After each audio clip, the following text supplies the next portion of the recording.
Slope-intercept form is a pretty popular way to represent a linear function. Why, you ask?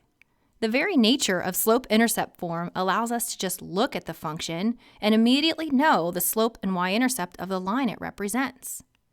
The slope is m, the coefficient of x, and the y-intercept is b. Slope-intercept form makes graphing a line quite simple.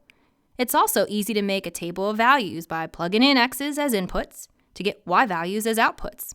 It's no wonder slope-intercept form is so darn popular. Sometimes you may be given a linear function that is not written in slope-intercept form, like this guy.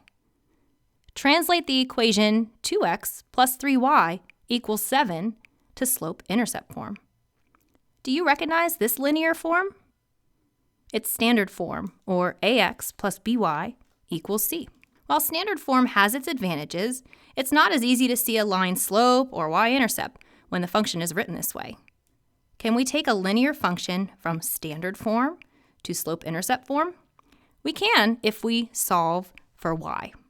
We want to isolate the y because we want this to look like y equals mx plus b when we're all done with it. We're not really solving anything, just rearranging a bit. We want y equals everything else. Subtract 2x from both sides.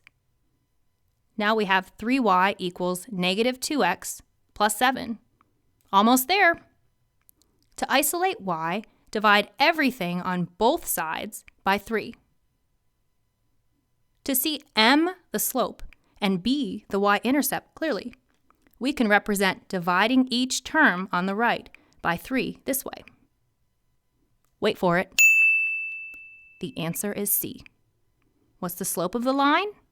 Negative 2/3, the coefficient of x. And where does this line cross the y-axis? At 7/3. If you wanted to, you could graph the line or set up a table, choose some inputs for x, and get some outputs for y quite easily now. But let's save that for another day. Today it's all about solving for y.